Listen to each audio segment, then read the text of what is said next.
The wind outside howled like a wounded animal, rattling the old wooden shutters of our bedroom window. I sat on the edge of the bed, my swollen belly cradled in both hands, feeling the faint kicks of the little life inside me. 8 months pregnant, my body ached in ways I never knew possible, but nothing compared to the ache that had started to take root in my heart over the past few weeks.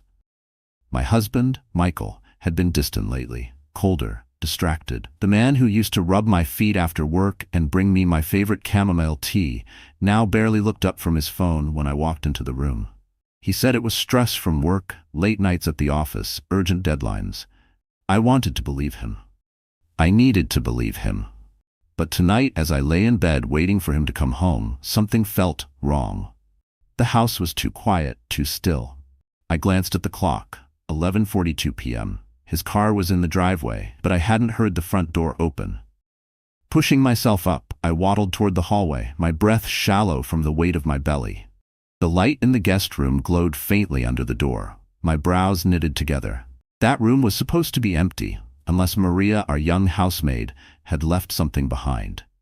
But Maria's shift ended at 6 p.m. I told myself I was overthinking, that maybe Michael was just organizing something in there. Still, the knot in my stomach tightened. My bare feet patted softly on the hardwood floor as I approached. And then I heard it. A muffled giggle. A low, familiar male voice. The sound of a bed creaking. My heart slammed against my ribs so hard it hurt. No, it couldn't be.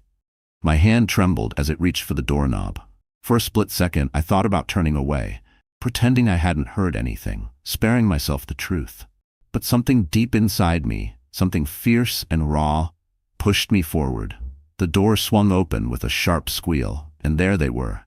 Michael, my husband, my partner of 5 years, lay half-naked on the bed, tangled in white sheets. Beside him, Maria's long, dark hair spilled across the pillow like ink on paper, her bare shoulder glistening in the soft lamplight. Their eyes snapped toward me at the same time, shock flashing across their faces. For a moment, the world seemed to slow down. The smell of cheap perfume mingled with Michael's cologne. My pulse roared in my ears. I could barely breathe. Emily. Michael's voice was a choked gasp as he scrambled upright, fumbling to cover himself. Maria pulled the sheet up to her chin, her lips curling into a smirk that made my blood run cold. I couldn't speak. My throat had closed up, my words swallowed by a storm of betrayal and disbelief. I stared at him. This man I had built a life with, the man I had trusted with every piece of my soul, the man who was supposed to be my safe place. "Emily, it's not what you think," he stammered. My laugh was sharp and humorless. "Not what I think. You're in bed with her, Michael. What exactly am I supposed to think?" Maria shifted slightly, her voice dripping with fake innocence. "Mrs. Carter, I'm so sorry. We didn't mean for you to find out like this." Find out? The word stabbed deeper than any knife. This wasn't a mistake. This wasn't a one-time lapse in judgment. This was something they'd been doing, something they'd been hiding from me. I felt the baby kick hard against my ribs, as if sensing my fury. My hands instinctively went to my belly, a protective shield over the only thing in my life that still felt pure and untouched by lies. Michael climbed out of bed, his tone turning defensive. "You've been so wrapped up in the pregnancy, Emily. You've barely noticed me. I needed to feel wanted." The audacity of his words stunned me into silence. He was blaming me for carrying his child, for creating the family we had both claimed to want. My chest tightened. "I've given you everything, Michael. My love, my loyalty, my trust, and you." My voice cracked, but I forced it steady. "You gave yourself to her." Maria's smirk deepened, her gaze challenging mine. "Maybe if you'd taken better care of him, this wouldn't have happened." The room tilted. My vision blurred. I wanted to scream, to throw something, to make them feel the crushing weight that was pressing down on my chest. But the baby inside me reminded me I couldn't let rage control me. Not now. I turned to leave, my hands shaking so violently I could barely grasp the doorframe. Michael reached for my arm, but I yanked it away. "Don't touch me," I hissed. "Don't you ever touch me again." I stepped into the hallway, my breath ragged, my heart splintering into pieces I wasn't sure could ever be put back together. I had come into this room as a wife. I was leaving as something else entirely. A woman who had just watched her marriage die before her eyes. The baby kicked again, stronger this time. It was as if this tiny life was telling me to keep going, to survive. As I walked toward the front door, I heard Michael's voice behind me, low, urgent, almost panicked.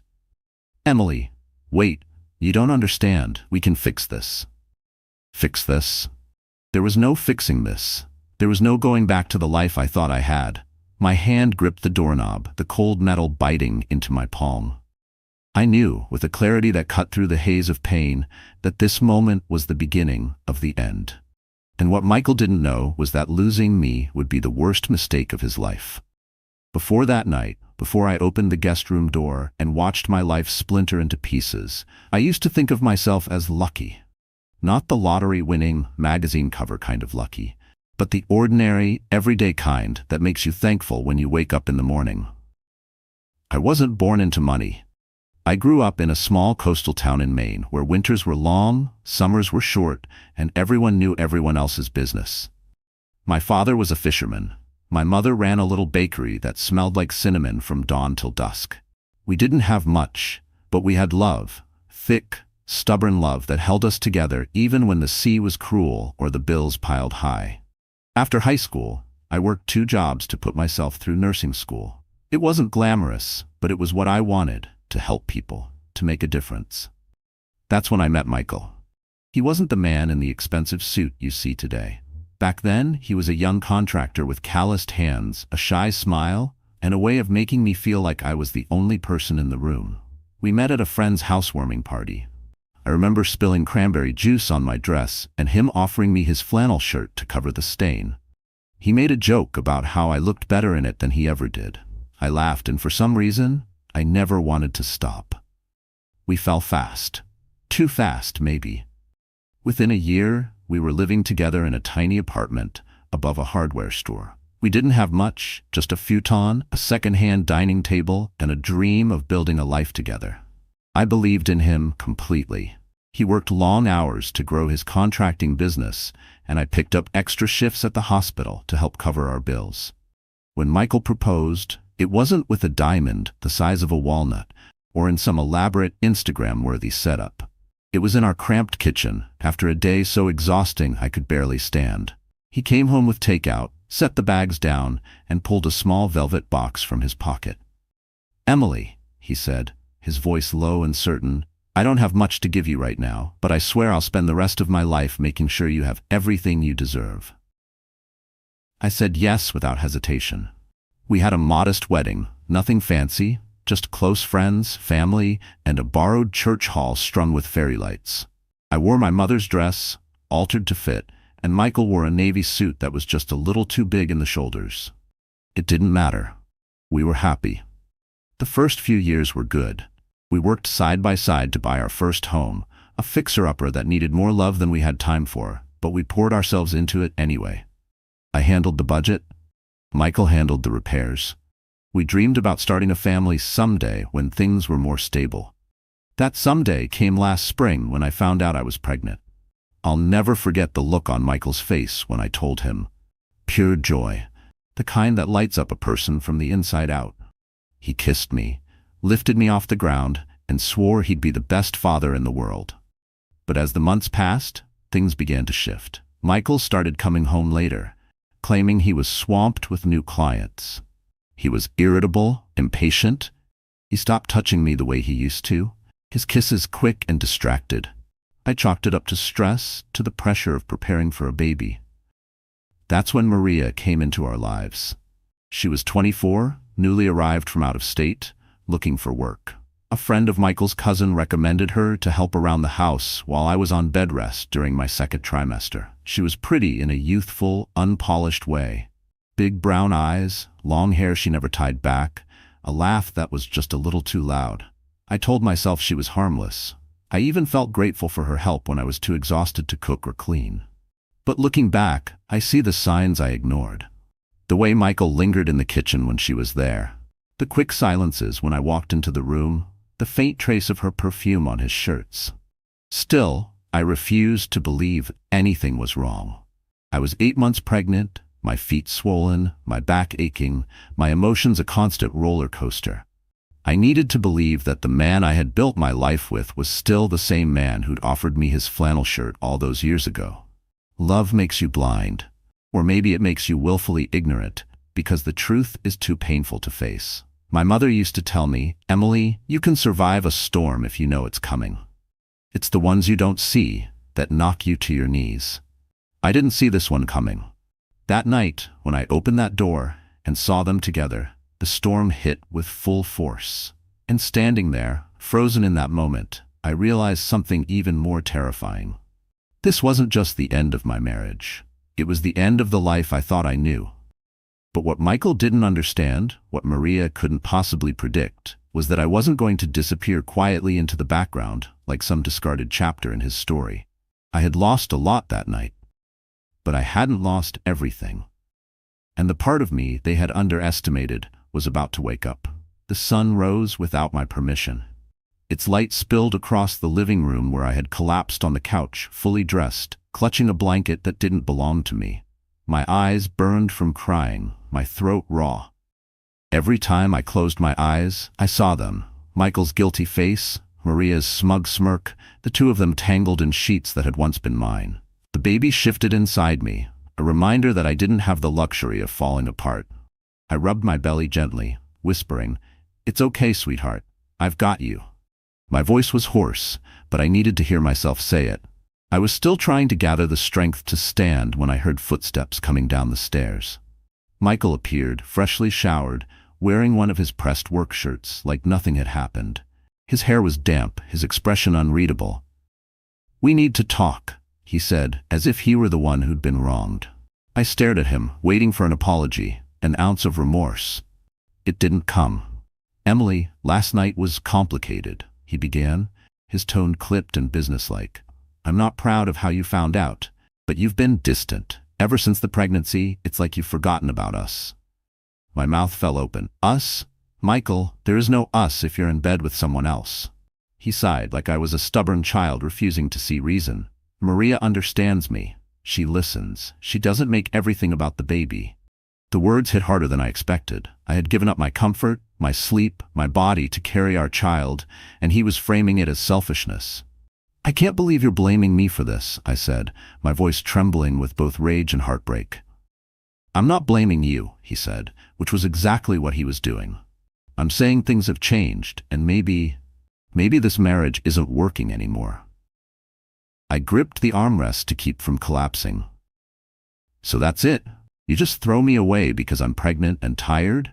He stepped closer, his expression hardening. "Don't make this about you being pregnant. You've been checked out for months. I need more than that, Emily. And if you can't give it to me, then maybe we should figure out how to move forward separately." The casual cruelty in his voice was worse than shouting. "And what about our child?" I asked. "I'll support the baby financially," he said flatly. "We can talk about custody later, but I need you to be reasonable." Reasonable. The word made my skin crawl. "And Maria?" I asked, my voice barely above a whisper. He didn't flinch. "She'll be staying here. It makes sense. She already knows the house and, well, she's part of my life now." The air left my lungs. He wasn't just throwing me out, he was replacing me. I turned away from him, because if I kept looking at his face, I might scream until my voice was gone. "I'll be gone by tonight," I said. "Good," he replied. No hesitation, no regret. By noon, I had packed 2 suitcases with whatever I could grab between contractions of grief. I didn't have a plan, but I couldn't stay another second in that house. Every room smelled like betrayal. I took one last look at the nursery. The crib we'd chosen together stood in the corner, dressed with the soft blue sheets I had picked out. The mobile above it, tiny stars and clouds, turned slowly, powered by nothing but the draft from the window. My hand shook as I touched it. That's when I heard laughter from downstairs. Her laughter, Maria's. It carried through the walls, sharp and taunting. Michael's voice followed, low and intimate. I closed the nursery door behind me and wheeled my suitcase to the front hall. Michael didn't even come out to see me off. The autumn air hit me like a slap when I stepped outside. I loaded my bags into the trunk of my old sedan and drove away without looking back. For the first few miles, I couldn't breathe. Every traffic light felt like a lifetime. I kept one hand on my belly, the other gripping the wheel so tightly my knuckles ached. I didn't know where I was going, just away. I ended up at a small roadside diner miles outside of town. I slid into a booth in the corner, ordered tea, and tried to think. But every time I blinked, I saw Michael's face, his coldness, his certainty that I had nothing without him. That's when my phone buzzed. A text from an unknown number. "Emily Carter, we need to talk. It's important." I frowned. "Who is this?" I typed back. Almost instantly the reply came. "Someone who knows what he's done, and someone who can help you take everything back." I stared at the words, my pulse quickening. "Why would you want to help me?" I sent. The reply was slower this time. "Because Michael Carter made the mistake of crossing the wrong person. And you, Emily, you're the key to ending him." I set the phone down, my hands trembling. Whoever this was, they knew my name. They knew about Michael. And they weren't offering pity. They were offering power. For the first time in 24 hours, a different feeling crept into my chest. Not grief, not despair, something sharper. And that was the moment I decided I wasn't going to just survive this. I was going to make him regret everything. The tea in front of me had gone cold, untouched. I kept staring at the message on my phone, reading it over and over. "You're the key to ending him." Part of me thought it had to be some sick prank. Another part, the part that had just been thrown out of her own home for the woman who cleaned it, knew better. I typed back slowly, "Who are you?" The reply came in less than a minute. "Meet me. Corner of 5th and Lincoln. Blue sedan, 20 minutes." It wasn't exactly comforting, but something in my gut told me this wasn't random. Michael had enemies. His charm could only hide his greed for so long. And maybe, just maybe, one of those enemies could be my salvation. I paid for the tea, slid out of the booth, and drove toward the intersection. My mind was a whirl of questions and half-formed fears. When I pulled up, I spotted it immediately. A dark blue sedan parked under a flickering streetlight. The passenger window rolled down, and a man's face came into view. He looked to be in his late 40s, with sharp, assessing eyes and a neatly trimmed beard. His suit was expensive, but there was something in his posture, relaxed yet watchful, that told me he wasn't just another corporate type. "Emily Carter?" he asked as I approached. "Yes," I said cautiously. He gestured for me to get in. Every instinct screamed at me not to, but I also knew that if I wanted to change my situation, I couldn't keep playing it safe. I opened the door and slid into the passenger seat. "My name's Daniel Ross," he said, "and I know exactly what your husband has done to you." I folded my arms. A lot of people could say that. Doesn't mean I should trust them. Daniel gave a small, humorless smile. "Fair enough. How about I start with something only Michael would know? Like the fact that he's been using your name to shield assets from the IRS. My head snapped toward him. "What? He's been shifting property titles, bank accounts, anything that could be traced, into your name. Makes it harder for the government to touch him. But here's the twist. If he ever got into real trouble, he could spin it as your fraud. You'd take the fall while he walks away clean." My stomach churned. It explained so much. The papers he'd had me sign without reading, the accounts I didn't remember opening. "Why are you telling me this?" I asked. "Because I want him gone," Daniel said simply. "And because you deserve better than what he's done to you." I narrowed my eyes. "What's your stake in this?" Daniel's jaw tightened. "Michael destroyed my company. 5 years ago, we were partners on a real estate development. He cut me out, stole my investors, and left me bankrupt. I've been rebuilding ever since, but I never forgot. And when I heard what he did to you, I realized we might be able to help each other." I leaned back, the pieces clicking into place. "So this is about revenge." "It's about justice," he corrected. "And maybe a little revenge." I didn't answer right away. My heart was pounding, but it wasn't from fear. For the first time since last night, I felt something like control creeping back in. "What exactly are you proposing?" I asked. Daniel glanced around, then leaned closer. "You hold more power than you realize. If you're willing to work with me, we can take everything from him. Legally, the assets in your name, the contracts he forged, the fraudulent deals he's hidden, all of it can be exposed. And when it is, Michael Carter will have nothing. Not the house, not the business, not even the woman he threw you away for." The thought was intoxicating. I pictured Michael's face when the walls closed in, when his perfect life crumbled in front of him. But I also thought of the baby. "And what happens to me?" I asked. You come out clean, Daniel said. I have a legal team ready. We'll make sure you're protected and compensated. You'll walk away with enough to start fresh. More than enough. I hesitated. Trusting strangers wasn't in my nature, but neither was lying down and letting someone destroy me. I need proof, I said finally. I need to know you're telling the truth. Daniel reached into the glove compartment and pulled out a thick manila folder. He handed it to me. Bank statements, property transfers, emails, all in your name. I've been gathering this for months. I flipped through the documents, my pulse hammering. There it was, my signature on deeds I'd never seen, wire transfers to accounts I didn't recognize. Every page was another nail in Michael's coffin. I looked up at Daniel. If I do this, there's no going back, he nodded. That's the point. I closed the folder and set it on my lap. Then tell me what you need me to do. Daniel smiled for the first time. Good. First, we get you out of the hole he's dug. Then, we let him fall into it. We spent the next hour going over the plan. Step 1. Secure the assets in my name so Michael couldn't touch them. Step 2. Gather any personal evidence I could find. Texts, receipts, anything that proved his infidelity and his misuse of my identity. Step 3. Wait for the right moment to go public. By the time Daniel dropped me back at my car, the cold night air felt different. Less like something biting at me, more like something waking me up.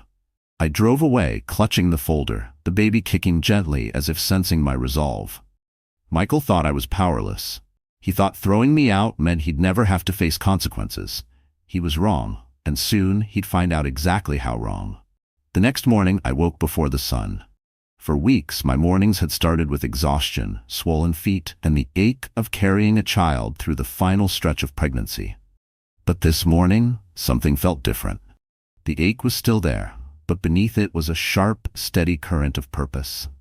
I sat at the small desk in the motel room I'd rented for cash, cheap, clean enough, and most importantly, off Michael's radar.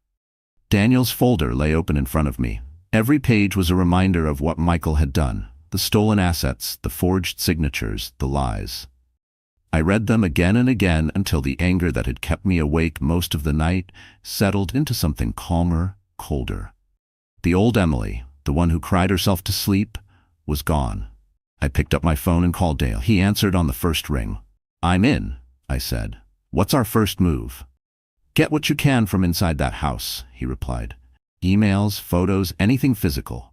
The more we have, the harder it will be for him to wriggle out. And you need to get it before he suspects you're doing anything. That was the hard part. Michael had made it clear I wasn't welcome, and Maria would be guarding her new territory like a lioness. But Daniel had a solution. Go during the day when you know he's at work, he said. Housemaids don't work around the clock. If she's not there, you'll have maybe an hour. And Emily, his voice dropped. Don't get caught. By late morning, I was parked 2 blocks away from the house I used to call home. From here, it looked exactly as it had before. White siding, manicured lawn, the front porch we decorated with pumpkins last fall. But it wasn't mine anymore. I waited until I saw Maria leaving in her little red hatchback, then walked quickly to the side door, using the spare key I'd kept hidden under a loose brick in the garden wall. Inside, the air smelled faintly of Michael's cologne. I went straight to his office. The mahogany desk was littered with papers, but Michael had always underestimated me when it came to business stuff. He thought I didn't care enough to look closely. I found 2 manila envelopes labeled with project names I didn't recognize. Inside were signed agreements with falsified dates and what looked like inflated invoices.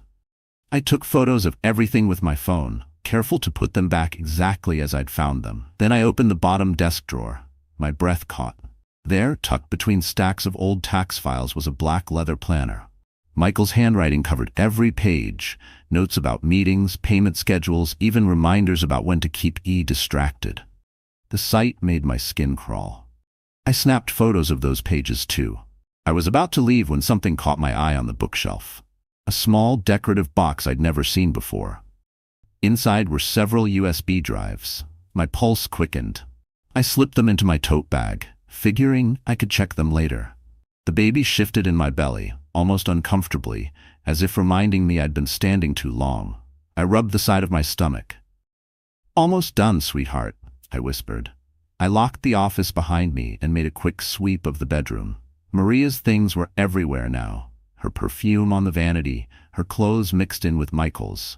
My throat tightened, but I forced myself to keep moving. On the nightstand, I found a stack of unopened mail addressed to me. I flipped through it, credit card statements I didn't recognize, all with hefty balances. My name was on every one. He was setting me up. I shoved the envelopes into my bag and hurried out. The drive back to the motel felt longer, my eyes flicking constantly to the rearview mirror. When I finally shut the door to my room, I exhaled for what felt like the first time in an hour. Daniel arrived that evening. He dumped the contents of my tote onto the bed, his eyes lighting up as he saw the USB drives and documents. "This is gold," he said. "Between these and what I already have, we can tie him to half a dozen counts of fraud." I leaned back in the chair. "And the credit cards in my name?" Daniel frowned. "That's to frame you. But now that we have them, we can flip it, show he opened them without your knowledge. It'll blow back on him." He spent hours scanning everything into his laptop, making backups. I watched him work, the sound of his typing oddly soothing. Every click was another step toward freedom.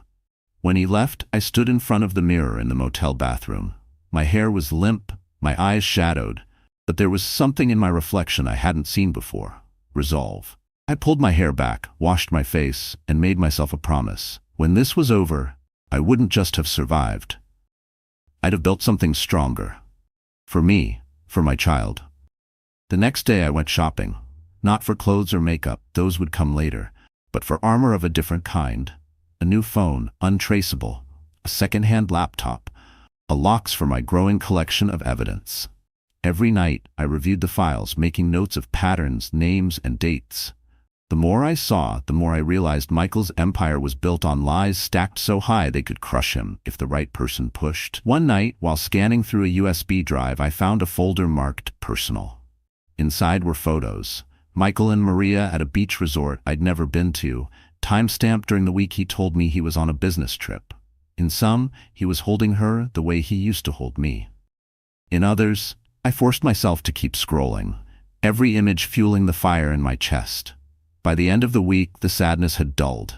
In its place was something sharper, more dangerous. Michael had taken my home, my dignity, and almost my future.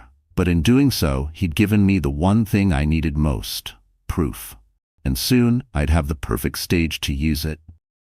Because I wasn't just going to ruin him in court. I was going to ruin him in front of everyone who thought he was untouchable. By the second week of planning, Daniel and I had enough evidence to bury Michael in court. But Daniel wasn't satisfied with just legal victory. "He needs to be destroyed publicly," he said, pacing my motel room like a general mapping out a battlefield. "He's built his whole life on reputation. Take that away, and he's nothing." I leaned forward in my chair, resting a hand on my belly. "You're talking about humiliation." "I'm talking about truth in the brightest possible spotlight," he corrected. "We pick the right place, the right audience, and drop everything at once. No spin, no time to cover it up." It made sense. The Michael I'd married thrived on appearances. His world revolved around charity galas, business conferences, and social events where cameras flashed like strobe lights. "What event would hit him the hardest?" I asked. Daniel's eyes glinted. "The Carter Foundation Gala." I stiffened. "That's next month. He's been bragging about it for weeks." "And with good reason," Daniel said. "Half the city's elite will be there. Politicians, investors, the press. If we make our move there, it's over. One night, and his entire life burns down." The idea was intoxicating. The same gala where I'd once stood at his side, smiling for photos, could become the scene of his downfall. "But I'm not exactly invited anymore," I reminded him. Daniel smirked. "Leave that to me." Over the next few days, we built the plan in layers. Daniel would leak certain financial documents anonymously to a reporter he trusted, just enough to make them curious, not enough to print yet. The rest would be unveiled at the gala, alongside the more personal evidence. "You'll need to look untouchable that night," Daniel said one afternoon as we sifted through files. "Every camera in the room will be on you. If you're going to take him down, you need to look like the one who's already won." I thought about my reflection in the motel bathroom mirror. Pale skin, tired eyes. It was hard to imagine myself in that role. But then I remembered Maria's smirk, Michael's cold voice, the credit card bills in my name. And suddenly, I could picture it perfectly. I spent an entire day in the city with Daniel's stylist friend, Alina, a sharp-eyed woman who took one look at me and said, "We're going to make them regret underestimating you." She had me try on gown after gown until we found the one. Deep emerald silk that clung in all the right places and draped like liquid over my pregnant belly. It didn't hide it. It framed it like a crown jewel. "You're not going to pretend to be small," Elena said as she adjusted the hem. "You're going to remind them you've created life while he's been destroying his." By the time we left the boutique, I almost didn't recognize myself. The mirror reflected not a cast-off wife, but a woman with a storm behind her eyes. The next step was securing my entry. Daniel called in a favor from one of his old contacts on the gala committee, and within 2 days, my name was back on the guest list. I would be seated near the stage in plain view of every camera. That night, Daniel and I spread everything out on the motel bed. Bank statements, forged contracts, photographs, and the pièce de résistance, video from one of the USB drives showing Michael and Maria at the beach resort, their conversation making it clear the trip had been funded with company money. "Once this plays, there's no coming back for him," Daniel said. "Good," I replied. But as the date drew closer, I found myself lying awake at night, the baby's kicks mingling with my racing thoughts. Was I ready to face him? Could I stand in the same room, knowing what he'd done, and not let him see me shake? Daniel seemed to sense my doubt. One evening, as we reviewed the plan for the 100th time, he said, "You're not just doing this for you, you're doing it for your child. So when they're old enough to ask what happened, you can tell them you stood up, you didn't let him define you." Those words lodged deep in my chest. I thought of my mother, who had survived her own quiet heartbreaks without ever fighting back. I thought of how different my life could have been if I'd seen her refuse to be silenced. I wasn't going to be silent. The night before the gala, I packed my things from the motel. I slipped the gown into a garment bag, double-checked the USB drive, and tucked the evidence into my lockbox. Daniel would bring it to the venue in a secure case, but I kept one copy with me, insurance. As I zipped up my bag, I caught my reflection in the mirror. My hair was longer now, my face leaner, my eyes sharper. I thought about the woman who had walked into that guest room weeks ago and the one staring back at me now. They were strangers. The morning of the gala, I woke before dawn. I didn't feel fear anymore. I felt anticipation, like the pause before the first note of a symphony. Daniel picked me up at 6, dressed in a tailored black suit. "Ready?" he asked. I nodded. "Let's end this." We drove toward the glittering skyline, the city lights reflecting off the river like a promise. The Carter Foundation Gala would be the same as always, crystal chandeliers, champagne flowing, the hum of whispered deals. But this year, it would be remembered for something else entirely. As we pulled up to the venue, I could already see the cameras flashing. Paparazzi lined the red carpet, their shouts carrying over the crowd. I stepped out of the car, the emerald gown catching the light, and for a moment the noise faded. Every lens turned toward me. I felt the baby kick, strong and steady, as if urging me forward.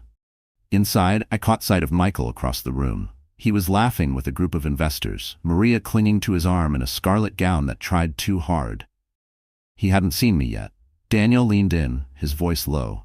"Showtime's in 20 minutes.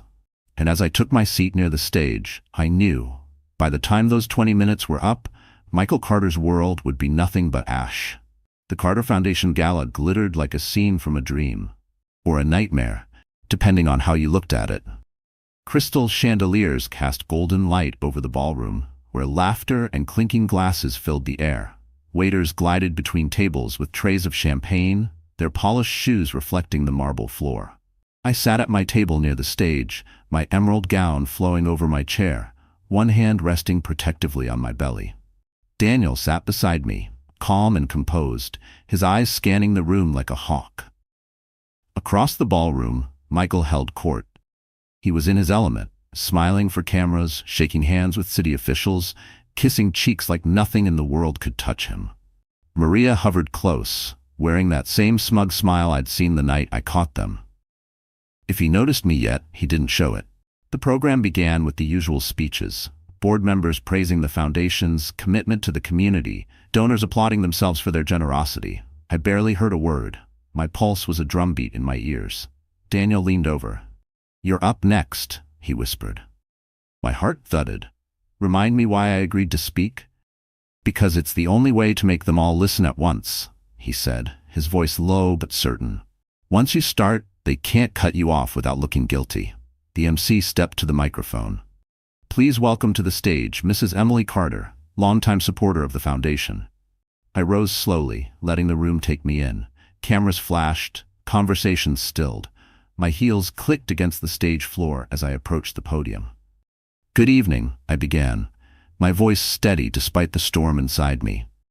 For years, I stood beside my husband at events like this. I believed in him. I believed in the work we claimed to be doing here. But tonight, I'm not here to thank you for your donations. I'm here to tell you the truth. A ripple went through the audience. Michael's smile faltered. "Michael Carter," I continued, "has used this foundation not to help others, but to help himself.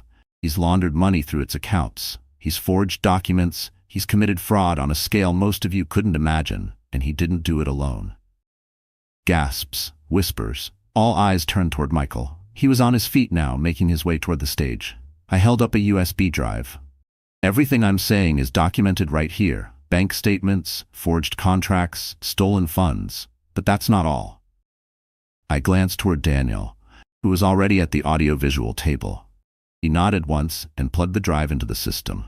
The screens around the ballroom flickered to life. At first they showed documents, my name on credit cards I'd never opened, property transfers I'd never approved. Then came the photographs. Michael and Maria at the beach resort laughing in each other's arms. The final blow was a video clip. Michael's voice, unmistakable, bragging about how easy it was to keep Emily in the dark, while he moved money through accounts in my name. The room erupted. Guests muttered in shock. Reporters scrambled for their phones. Maria's face went pale. "Turn that off," Michael barked at the tech crew, but it was too late. The damage was done. I looked directly at him. "You didn't just betray me, Michael. You betrayed every person in this room who believed in you. And you thought I'd stay quiet. You were wrong." Security moved toward the stage. Not for me, but for Michael. Daniel had already tipped off the authorities, and two plainclothes officers stepped into the light, badges flashing. "Michael Carter," one said, "we need you to come with us." Chaos rippled through the ballroom. Cameras flashed like lightning. Maria tried to slip away, but Daniel blocked her path, murmuring something I couldn't hear. Michael's eyes locked on mine as the officers cuffed him. There was fury there, but also something else. Fear. "You'll regret this," he hissed as they let him out. I straightened. "No, Michael. You will." The applause started softly from one table then another, until the room was filled with it. Some clapped for the justice, others for the spectacle, but I didn't care. I had taken back my voice, my name, my power. I stepped down from the stage, Daniel falling into step beside me. "It's done," he said quietly. But I knew better. Public humiliation was only the beginning. Court would follow. Property settlements, custody arrangements. There was still a war to fight, but the biggest battle had just been won. As we reached the exit, I felt a sharp, sudden pain in my side. I froze, one hand flying to my belly. Daniel's face shifted instantly from satisfaction to concern. "Emily? What is it?" Another pain, stronger this time. My breath caught. "I think it's the baby." His eyes widened. "Now?" And just like that, the night that destroyed Michael Carter might also be the night my child decided to arrive. The pain came in waves, each one stealing my breath. Daniel didn't waste a second. He ushered me into his car, tossing his jacket over my shoulders as the gala faded into chaos behind us. "Hang on," he said, gripping the wheel. "We'll get you to the hospital." I clenched my jaw, focusing on my breathing. This wasn't how I imagined it. Sweating in an evening gown, diamond earrings catching the streetlights as we sped through the city. But maybe nothing about my life was going to follow the neat little plan I once had. When we reached the hospital, the staff moved fast. Daniel stayed until my mother arrived, her face pale with worry but steady as she took my hand. "You're safe," she whispered, brushing damp hair from my forehead. "And you're not alone." Hours blurred together, monitors beeping, nurses' calm voices guiding me through the contractions. Between the pain, I thought about what had just happened. Somewhere across town, Michael was in a holding cell, his name splashed across news feeds, the video from the gala going viral. For the first time since this nightmare began, I felt no fear about the future.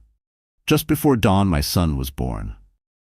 The moment they placed him in my arms, everything else, Michael, Maria, the betrayal, faded into the background. He was perfect, with a shock of dark hair and eyes that blinked up at me like he already knew me. "Hello, James," I whispered, the name I'd chosen months ago when hope still felt fragile. "It's you and me now." My mother wept quietly beside me. Daniel stood near the door, giving us space, but smiling like he'd just witnessed the first sunrise. Over the next few days, life settled into a new rhythm. The press covered every detail of Michael's arrest, his charges stacking higher each day. Fraud, embezzlement, identity theft. Maria's name came up too. She'd been complicit in some of the schemes, and the police were looking for her. She vanished from the public eye. Michael's lawyer reached out through Daniel, trying to negotiate. "If she drops the charges," the message read, "he's willing to discuss a generous settlement." I laughed when Daniel told me. He still thinks he's in control. But control had shifted. I wasn't just the wife he'd betrayed. I was the woman who dismantled him in front of everyone who mattered to him. And now, with the evidence airtight and the media watching, I wasn't backing down. Weeks later in court, Michael sat at the defendant's table looking smaller somehow. The suit didn't fit as well. The arrogance in his posture was gone. I testified calmly, presenting the evidence with Daniel and the legal team's support. The jury didn't take long. Guilty on all counts. The judge awarded me full custody of James, all marital assets in my name, and damages that would ensure my son and I never had to worry about money again. When it was over, I walked out of the courthouse into bright sunlight.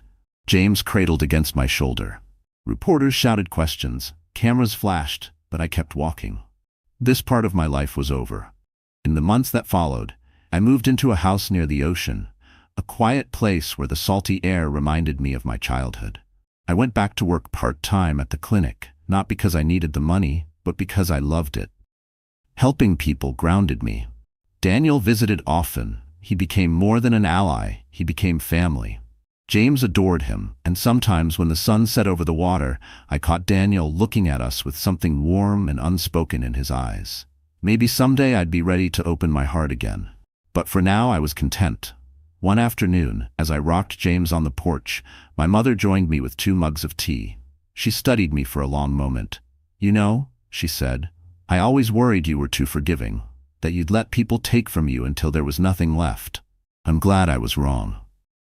I smiled, watching the waves. "I think I just needed the right reason to fight."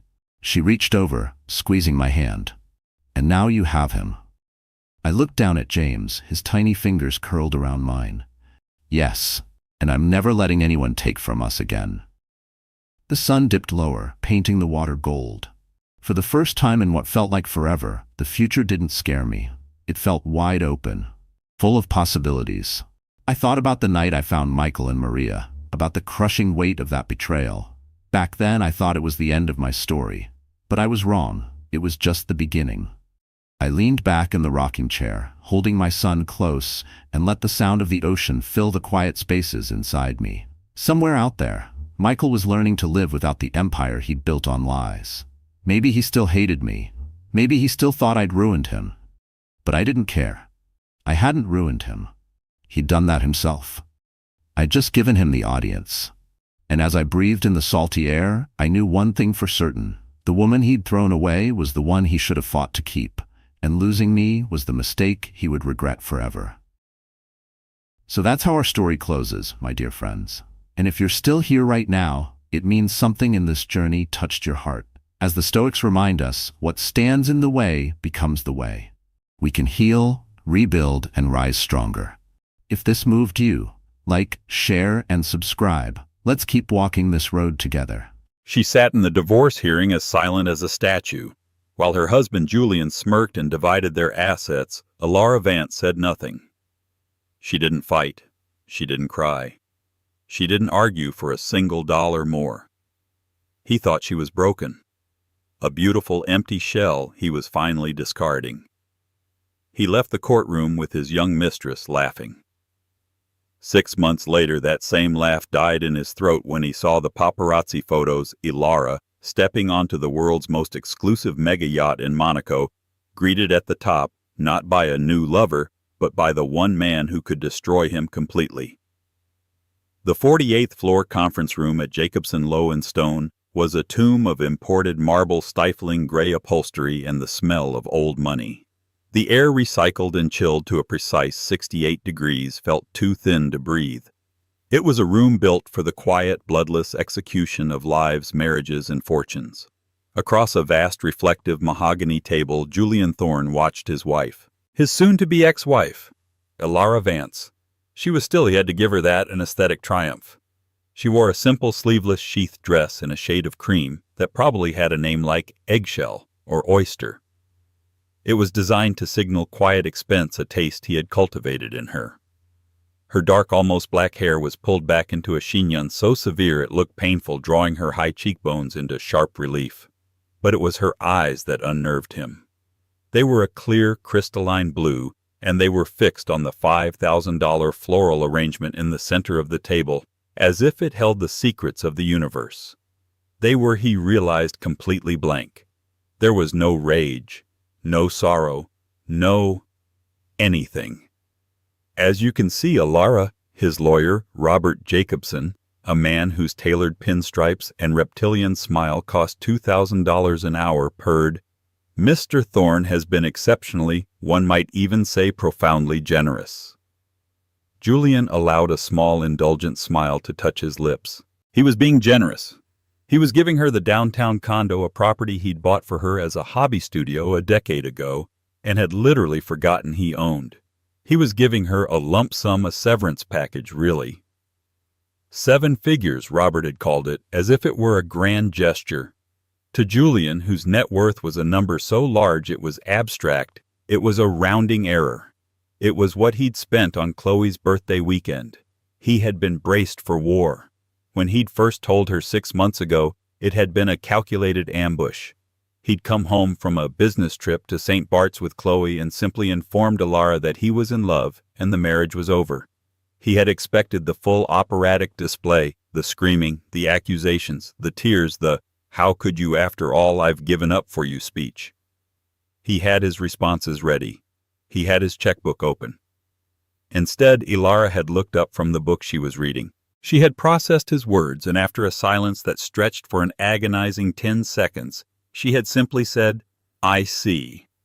She had then closed her book, placed it on the side table, and walked upstairs. By the next morning, she and a few suitcases were gone.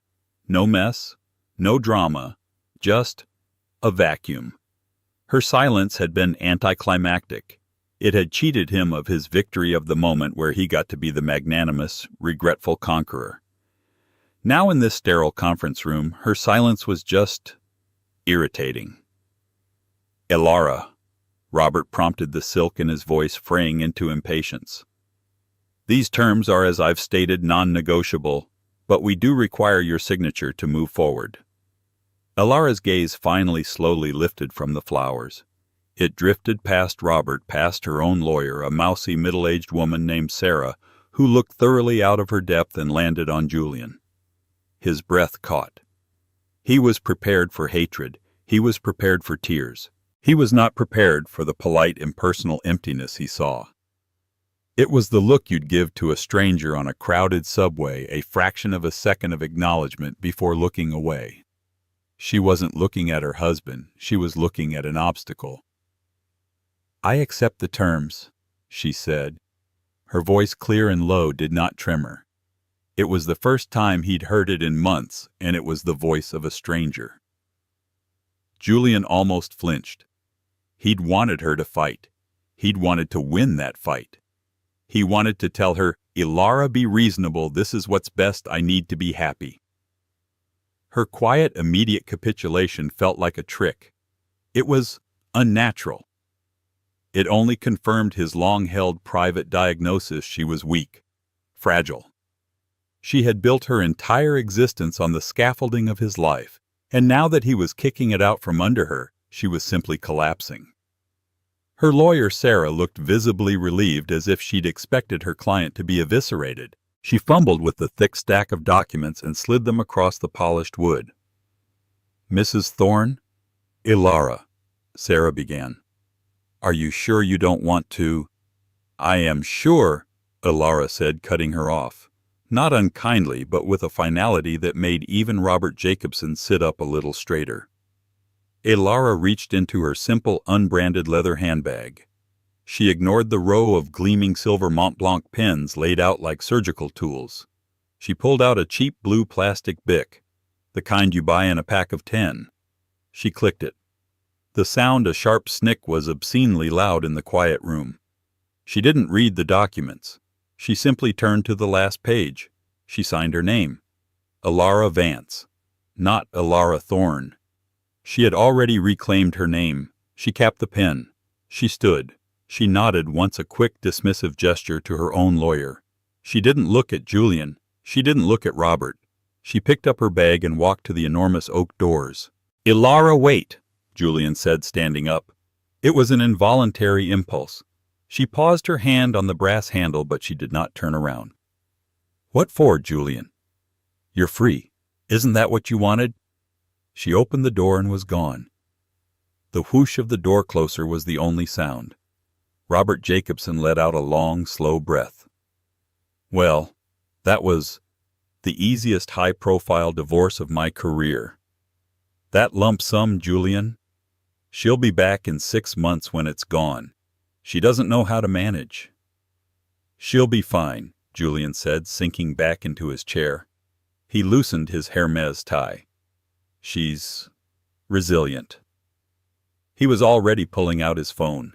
He sent a text to Chloe, who was waiting at Per Se for a celebratory lunch. "It's done.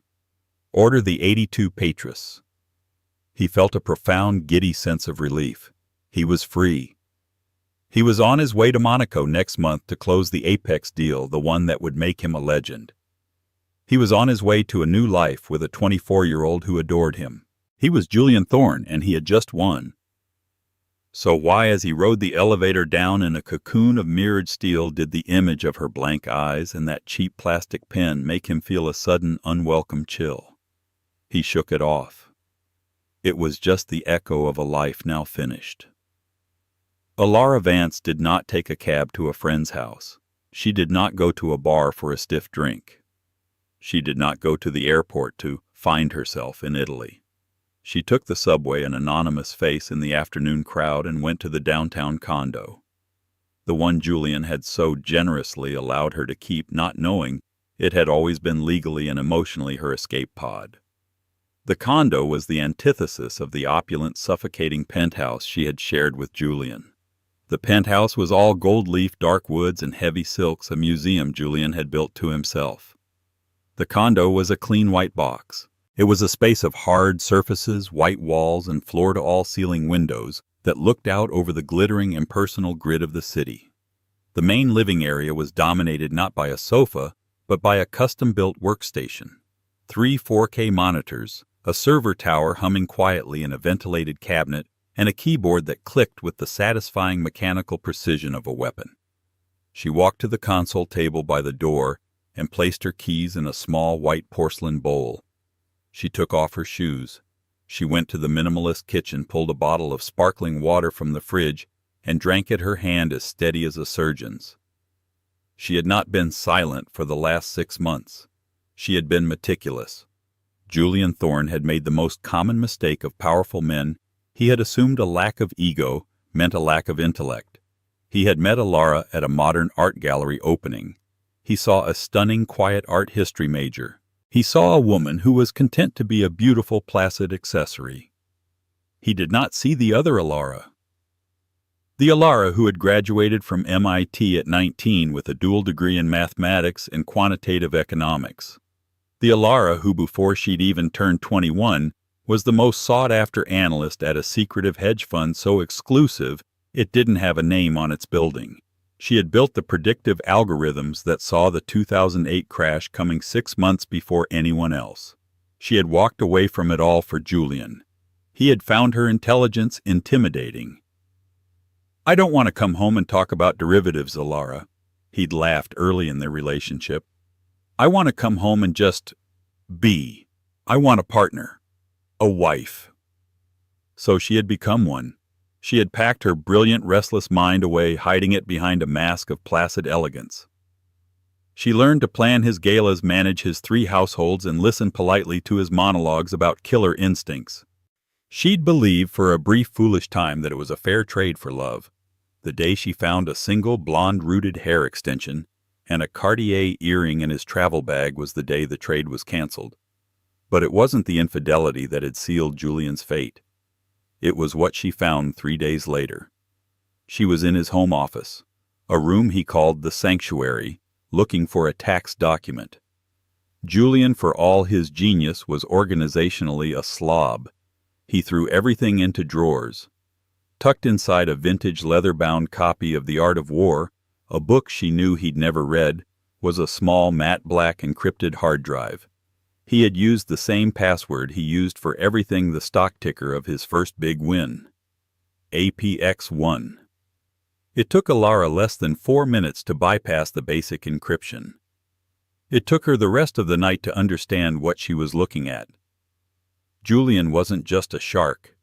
He was a high-level criminal. He was running a sophisticated multi-year securities fraud. He wasn't just cheating on her. He was cheating everyone. He was using a web of shell corporations, Cygnus Ventures, Nautilus Group, to artificially inflate the value of his private equity holdings before dumping them on his own investors. It was a classic pump and dump, but on a scale that was breathtaking in its audacity. The apex deal, the one he was moving to Monaco for, was to be his masterpiece, a final massive score, before he exited, leaving his partners and investors holding a multi-billion-dollar bag of worthless stock.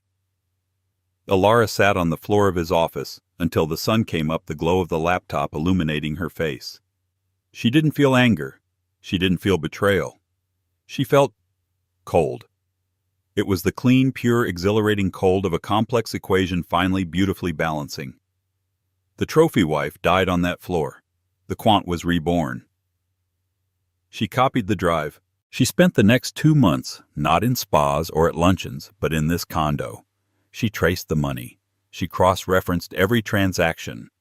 She taught herself to code in 3 new languages to follow the data trails through untraceable servers in the Caymans and Eastern Europe. She built a case file, an ironclad, data-driven, mathematically certain case that would not just put Julian in prison. It would dismantle his entire empire. It was then she realized why she couldn't argue in the divorce. Arguing meant attachment. Fighting for his generous settlement meant accepting his blood money. She wanted nothing from him. Her silence wasn't weakness. It was a quarantine. Now standing in her kitchen, she finished her water. She walked into her bedroom.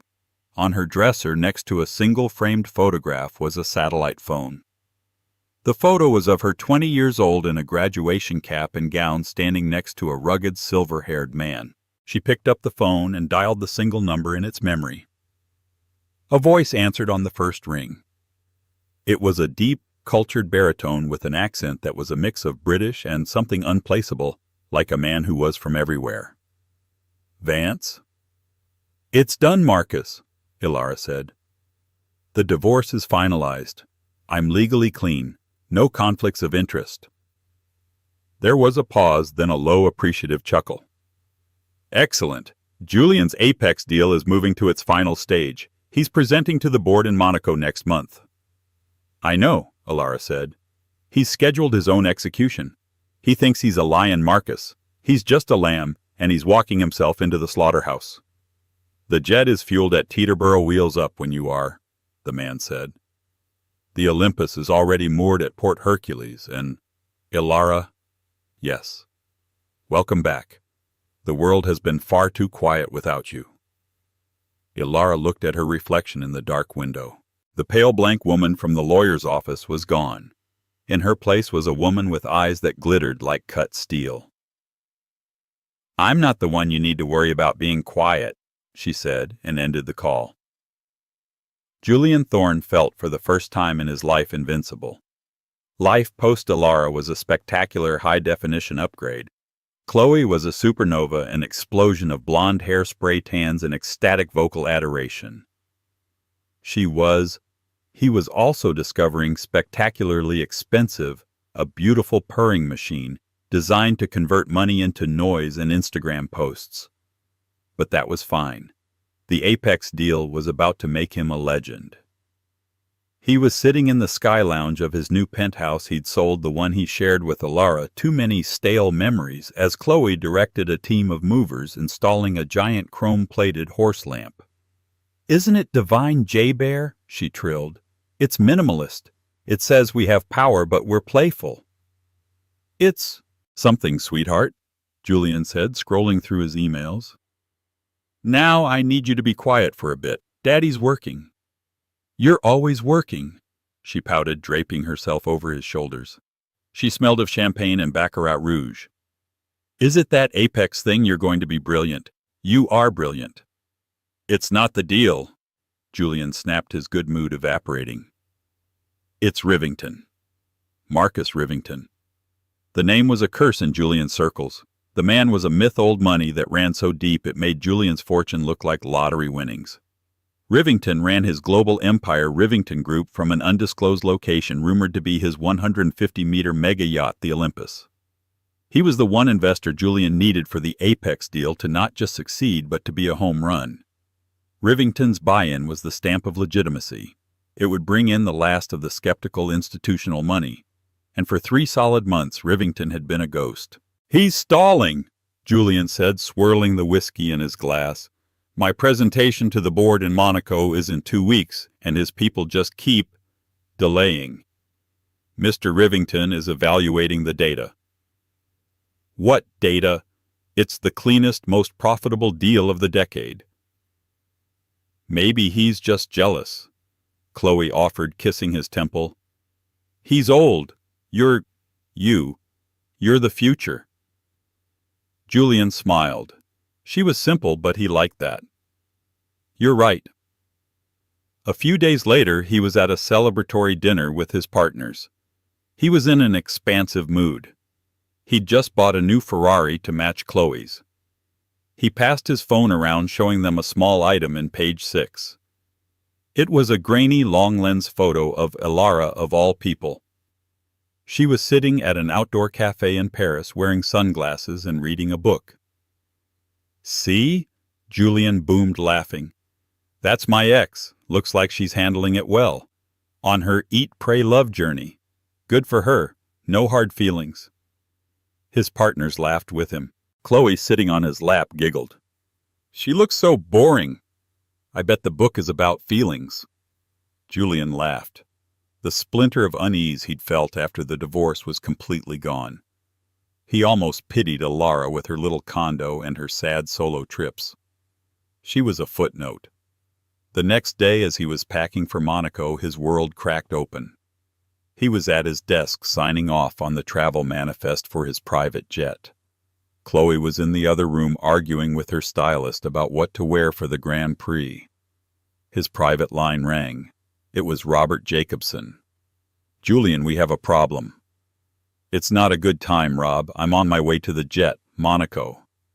"You're not going to Monaco, Julian. Not for this meeting." Robert's voice was tight, thin. "The board just postponed, indefinitely." Julian stopped the pen hovering over the paper. "What they can't." "On whose authority? It's my deal." "Rivington's," Robert said. "He didn't just stall, Julian. He moved against you. He sent in an auditor, a new firm, one I've never even heard of." "So we're clean," Julian shouted. "The books are clean. Are we, Julian? Are we really?" Robert's voice was suddenly very cold. "Because this firm, Vance Analytics, they sent a file, a preliminary findings report. Julian, it's everything. The shell companies, Cygnus, Nautilus, the timelines, the Cayman accounts. It's data I never saw, data you assured me didn't exist." A cold sweat broke out on Julian's skin. The pen in his hand snapped. Vance. Analytics. He whispered the name, tasting like ash. That's the name on the letterhead, Robert said, his voice grim. And they're not just auditing. They've submitted a parallel bid, a hostile takeover of the entire Apex portfolio backed by Rivington's holding company. Vance? Julian's mind was racing. It was a coincidence, a common name.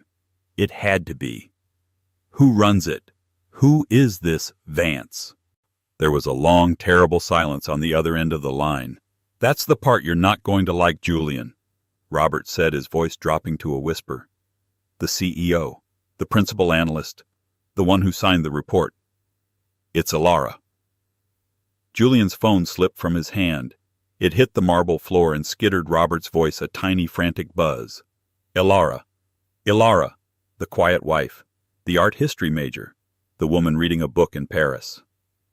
He remembered her face in the conference room. The blankness, the utter lack of emotion, the cheap plastic pen.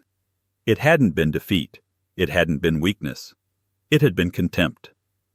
The Parisian café Page 6 had spotted Alara at was in fact the heavily secured private terrace of a bank in Geneva. The book she was reading was the final draft of the 200-page due diligence report on Julian Thorne's entire fraudulent career. Vance Analytics was not a new firm. It was a resurrected one. It was the name of the consulting business Alara had dreamed up in her MIT dorm room, the one she'd planned to start before Julian had convinced her that his life was a better one. She had registered the name 2 days after finding the hard drive. The settlement money, the generous 7-figure lump sum Alara had walked from the lawyer's office to her condo, and in her first official act as a free woman, wired the entire amount to a charity fund for victims of financial crimes. It was a poetic cleansing act, a market correction. She didn't need Julian's blood money. She had her own. Before she'd met Julian, her former boss, the man who had poached her from MIT's doctoral program, had made her a partner. When she left, she didn't just walk away. She'd put her shares in a blind trust managed by a quiet firm in Zurich. For 8 years, as she'd been planning charity balls and picking out upholstery, her original stake in that fund had compounded. It had been invested in the very algorithms she herself had built. When she'd reactivated the account 6 months ago, she had stared at the number on the screen. She was and had been for years independently massively wealthy, far wealthier than Julian ever knew. She had cashed out a fraction of it to fund Vance Analytics. She'd rehired her old team. Ravi, her data mining genius who could pull a password out of thin air. Anya, her forensic accountant who could follow a single dollar through a hurricane of shell companies. They had been working in a secure rented office in Geneva, and they were all fiercely loyal to the woman they'd thought had just been on a sabbatical. Her first and only client was Marcus Rivington. Marcus wasn't just an old boss. He was the man in the photograph.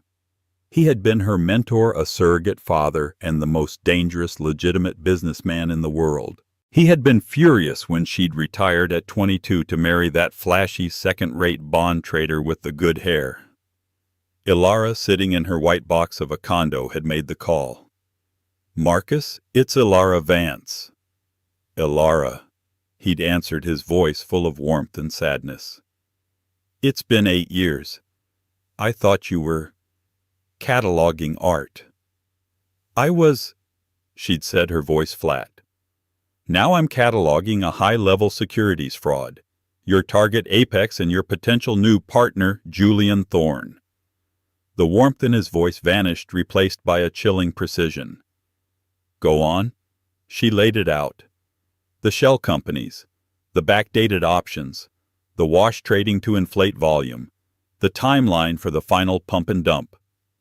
She spoke for 10 minutes, a solid, uninterrupted stream of data. When she was finished, there was a long silence. "How do you know this?" Marcus asked. "He's sloppy," Alara said. "And he thought I was stupid. He kept the data on an encrypted drive. He used his first stock ticker as the password." Another silence, this one vibrating with what sounded like suppressed laughter. "And what do you want, Alara? Revenge?" Revenge is emotional, Marcus. This is a balance sheet, Ilara said coolly. Julian isn't just a bad husband, he's a bad risk. His entire company is a house of cards. His apex deal is the kerosene and he's about to light the match. You'll lose your investment and hundreds of your partners will lose their pensions. So you're calling to warn me? No, I'm calling to make a pitch. You hold your investment, you stall, you demand a third-party audit. And that third party, she said, will be me, Vance Analytics. We won't just expose the fraud. We'll find the real value. Because he's so focused on the con, he's missed the actual assets. And when the company collapses and the feds move in, we will be waiting. We won't just short him, Marcus. We'll buy him. For pennies on the dollar. This time Marcus Rivington laughed. It was a deep, powerful sound like an engine turning over. He took your best years, Ilara. He took my time, she corrected. Now I'm billing him for it. At my old rate. Plus interest. The jet will be at Teterboro at midnight, Marcus said.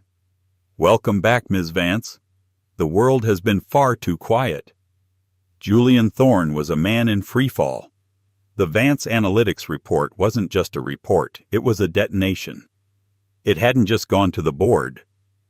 Ilara had, with surgical mathematical precision, sent copies to the SEC, the U.S. Attorney's Office for the Southern District of New York, and the Killing Blow, the Financial Times. The story broke on a Tuesday.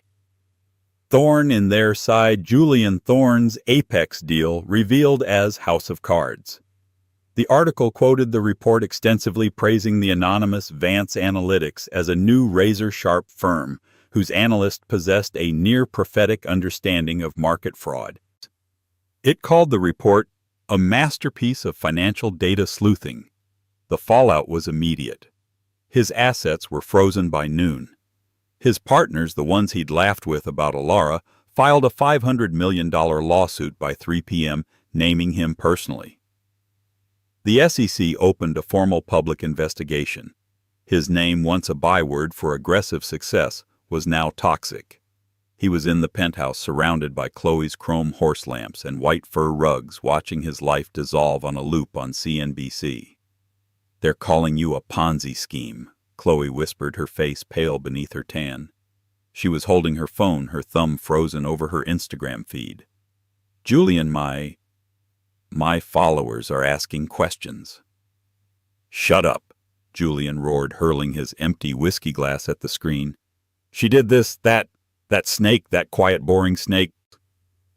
He couldn't reconcile the two images, the quiet, submissive wife who organized his sock drawer and the ruthless corporate assassin who had just vivisected him in the Financial Times. How had he missed it?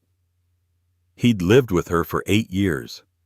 How had he never seen her? The answer, agonizing and clear, was that he had never looked. He had only ever seen his own reflection in her eyes. Julian, Chloe said, her voice shaking. She was no longer pale. She was angry. I just tried to buy a ticket to Aspen. To go to my mother's. My Amex was declined. The black card, the one you gave me. The assets are frozen. Chloe, it's temporary, he yelled, grabbing his hair. It's a misunderstanding. I'll fix it. Fix it. Fix it, she shrieked. You lied to me. You said you were a king. You're a criminal. My mother called me. She said I'm on page 6 as the con man's hooker.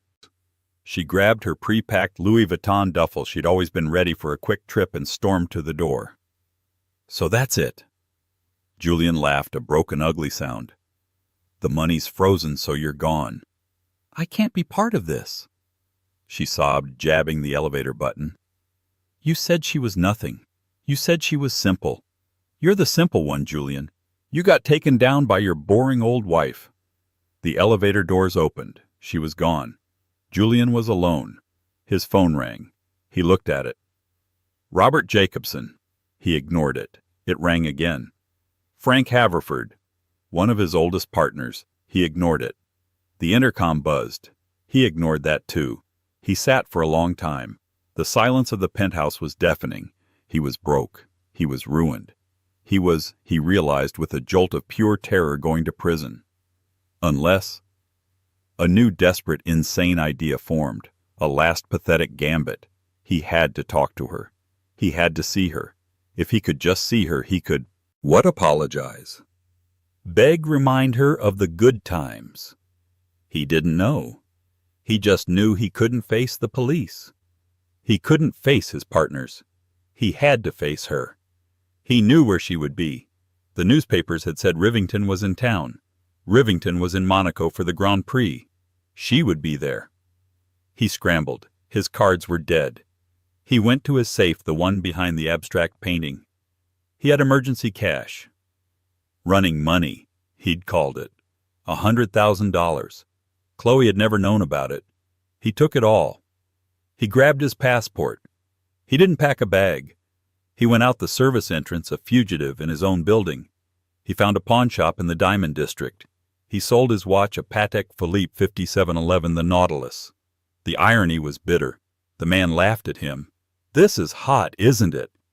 "It's real," Julian snarled. "Sure, buddy." The man gave him $10,000 for a $150,000 watch. Julian took the cash. He used it to buy a one-way last-minute first-class ticket. Even in ruin, he couldn't fly coach. He was going to Monaco, not for a meeting, for a confrontation. Port Hercules was a different world. It was a forest of white masts and gleaming superstructures, a glittering display of obscene gravitational wealth. The air was thick with the smell of diesel salt and money. In the distance, the high-pitched hornet-like scream of a Formula One car practicing on the circuit echoed off the hills. Julian Thorne looked like a ghost at the feast. He hadn't slept in 36 hours. His $10,000 Savile Row suit was creased and smelled of airplane whiskey. His face was a gray stubbled mask. He'd had to take a taxi from the airport in Nice, and the driver had sneered at his crumpled $100 bills. He was a refugee in the land of kings. He stood on the quay, jostled by tourists and arrogant polo-shirted yacht crews. He had no plan. He just knew with the homing instinct of a dying animal that she was here. And then he saw it. It wasn't just a yacht. It was a statement. It was a weapon. The Olympus. Moored in the billionaire's row of the port, it sat like a pale gray shark eclipsing every other vessel. At 150 meters, it was less a boat and more a floating corporate headquarters. It had tinted bulletproof glass, a helicopter on the aft deck, and men in subtle dark blue uniforms patrolling the perimeter with earpieces. It belonged, of course, to Marcus Rivington. Julian just stared. This was the world he had been trying to enter. Now he was outside it, looking in like a street urchin at a banquet. He watched for an hour. He saw sheikhs and tech billionaires ferried to the stern on sleek black tender boats, only to be politely but firmly turned away by Rivington's security. Then a different tender approached. It was military-grade, low-profile, and wickedly fast. It docked with practiced efficiency. Several figures in dark professional suits disembarked, followed by a woman. Julian squinted against the bright Mediterranean sun. It was her. But it was not the Alara he knew. The cream-colored wife dresses were gone. She wore a razor-sharp white linen pantsuit by Loro Piana. Her hair, which she used to wear long and soft at his request, was cut into a chic, severe bob that grazed her jawline. She wore dark, angular sunglasses that hid her eyes. She had a Cartier watch on her wrist, a new one, a complex model he'd never seen. She was flanked by her team, the data nerd Ravi and the sharp-eyed Anya. She was walking up the gangway, and she was laughing. It was a low, confident sound. She was pointing at something on a tablet, and the men around her were listening, nodding, absorbing her words. At the top of the gangway, a man was waiting. He was older, with a shock of silver hair and a deeply tanned face, radiating a power that made Julian's own Master of the Universe persona look like a cheap costume. Marcus Rivington. Rivington wasn't greeting her like a date. He wasn't kissing her cheek or taking her arm. He was shaking her hand, firmly, like a partner, like an equal. Julian felt a surge of adrenaline of pure, unadulterated rage that burned away his fear. It was a sickness in his stomach. He had been replaced. She had simply traded up. Ilara. The name was ripped from his throat, a raw, desperate animal sound that carried across the water. The laughing stopped. On the deck of the Olympus, Ilara froze. The men around her tensed. Rivington's head snapped up, his eyes scanning the crowd with terrifying speed, instantly finding the disheveled, frantic man on the quay. One of the security guards on the deck unbuttoned his jacket. "Ilara!" Julian screamed again, taking a step towards the water. "Ilara, you can't. It was our life. You can't just do this." Ilara turned, slowly. She took off her sunglasses.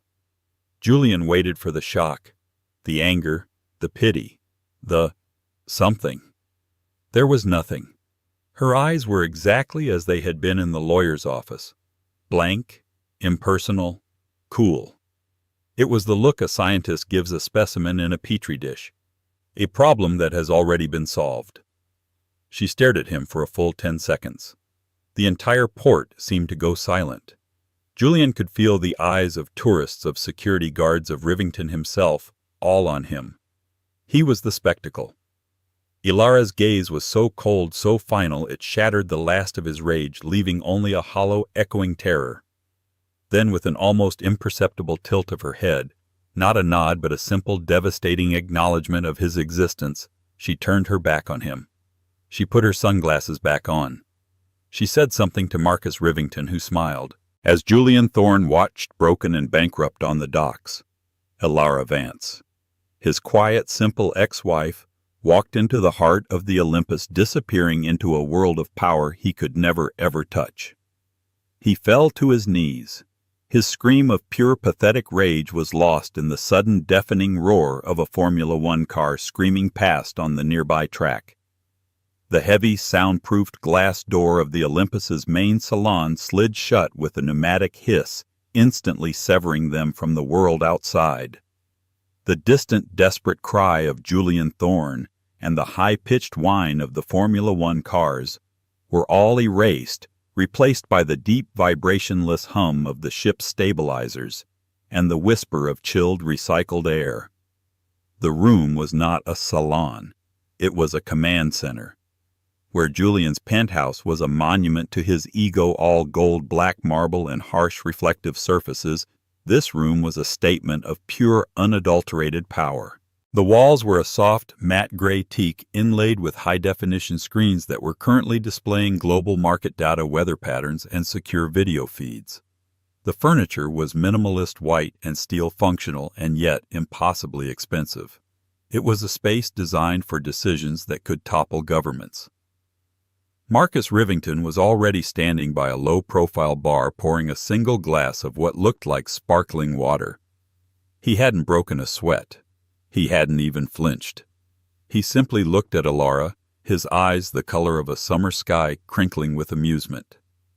"Well," he said, his deep voice resonating in the quiet, "that was a dramatic little performance. He has a flair for the theatrical, I'll give him that." Ilara unbuttoned the single button on her Loro Piana jacket and placed her tablet on a long steel console. She didn't look flustered. She looked like a general who had just observed a minor, predictable skirmish. "He always was a terrible actor," Ilara said, her voice cool and even. She walked over and accepted the glass from Marcus. "All volume, no substance. He thinks screaming is a form of power. It's just noise." He looked distraught, Marcus observed, watching her closely. Ilara took a small, composed sip. "He's not distraught, Marcus. He's just realized he lost. He confuses the consequences of his own actions with a personal tragedy. It's his defining characteristic." A small, genuine smile touched Marcus's lips. 8 years. You were with him for 8 years. And he never, not for 1 second, saw you, did he? He saw what he wanted to see," Ilara said, turning to look at the main screen where the London, New York, and Tokyo markets were ticking away. "He saw a beautiful, quiet, complementary object. He saw his own reflection. It was his greatest comfort and his most catastrophic vulnerability. Well, his comfort is about to be permanently removed. Marcus picked up a small black remote. Anya and Ravi are patched in from Geneva. It's time for the debrief. He clicked a button.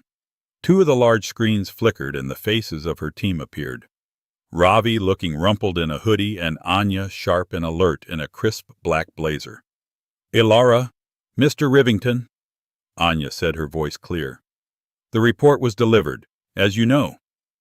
It was more than delivered, Anya, Marcus said, leaning against the console. It was a detonation. I've just had calls from the U.S. Attorney General, the head of the SEC, and a very, very panicked-sounding senator. They're calling your report the Rosetta Stone for his entire organization. Julian built his company like a gambler. Ravi chimed in, his voice slightly tinny. He left data trails everywhere. He was sloppy arrogant. He thought no one was smart enough to connect the dots. He never planned on someone like Ilara. Ilara walked to the main screen, which showed a complex web-like diagram of Julian's shell corporations. This, she said, pointing to a cluster of companies, is what he thought was the prize. The Apex deal. A multi-billion-dollar pump and dump. The con. It was all a lie.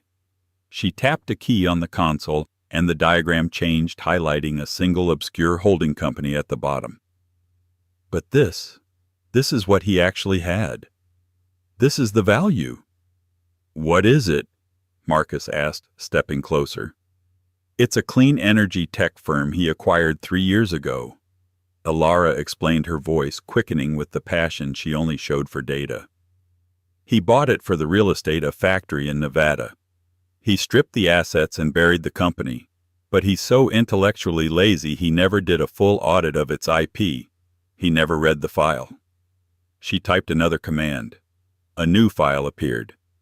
Dormant patents for next-generation solid-state battery cell recharging technology. They're not just theoretical, Marcus. They're fully tested. The R&D is done. This, she tapped the screen, is a trillion-dollar technology, and it's been sitting in a file cabinet in a company he listed as defunct. My God, Marcus breathed. He was so focused on the con. He was willing to burn the truth to fuel it, Ilara finished. He was going to let this all go to receivership to be sold for scrap, just so he could make a quick, fraudulent $2 billion. He's not just a criminal, Marcus. He's a bad businessman. Marcus Rivington was silent for a long moment, simply staring at the screen and then at Ilara. The amusement was gone, replaced by a profound, calculating respect. He's a gambler, Marcus said finally. And you, Ilara, you are the house. He walked to a heavy, polished teak desk at the far end of the salon. He didn't pull out a file. He produced a thick, leather-bound prospectus. The Rivington Group will not be acquiring the Apex portfolio, he said, his voice formal. Ilara raised an eyebrow.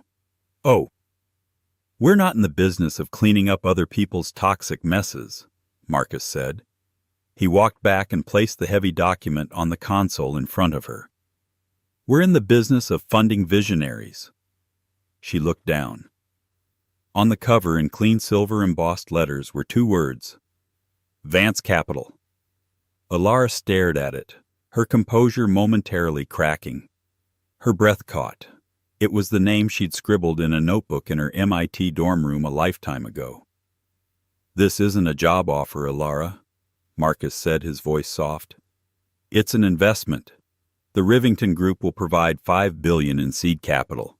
You will be the CEO. You will lead the acquisition. You will run the company. You will be the majority stakeholder. We will simply be your silent partners. He leaned in, his expression intense. I'm not doing you a favor. You've just walked in here and handed me the single greatest investment opportunity of the decade. I'm betting on the analyst, not the assets. And I intend to win. Ilara looked from the prospectus to Marcus's face, 1,000 emotions warring behind her eyes. Before she could speak, her satellite phone buzzed. Not her personal phone, but the encrypted one. The one for her team. She held up a single finger to Marcus. He nodded. she answered. Go, she said. It's done. Anya's voice came through crisp and final. The SEC unsealed the indictment 10 minutes ago. The FT and Wall Street Journal articles are live. The board has been served. And Julian Thorne. What about him? Ilara asked, her voice a flat line. He's being detained as we speak. On what grounds? It's almost poetic, Anya said, a rare hint of humor in her voice. He was on an exclusion list. His passport was electronically flagged by the U.S. government 2 hours ago, pending the unsealing of the indictment. He entered France on a visa that was revoked mid-flight. He's not just a criminal, Ilara. As of right now, he's an illegal alien. A slow, cold smile, the first one of the day, touched Ilara's lips. Julian, the man who saw himself as a global king, was now a stateless person, a non-entity. And the port security? Ilara asked. They're holding him for Interpol. He's not going anywhere but a French holding cell until extradition. Thank you, Anya. Ilara ended the call and looked at Marcus. He's been neutralized, officially. She turned back to her team on the video feed. Anya, Ravi, execute. Execute what? Marcus asked, pouring himself a drink.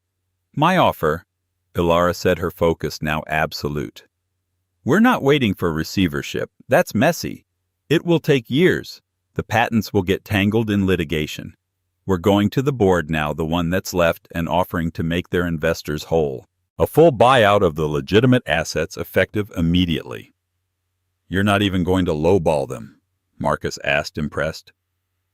I'm not a scavenger, Marcus. I'm a surgeon, Ilara said. We'll cut the cancer Julian's fraud away and we will save the patient, the technology. We're not buying his worthless, fraudulent company.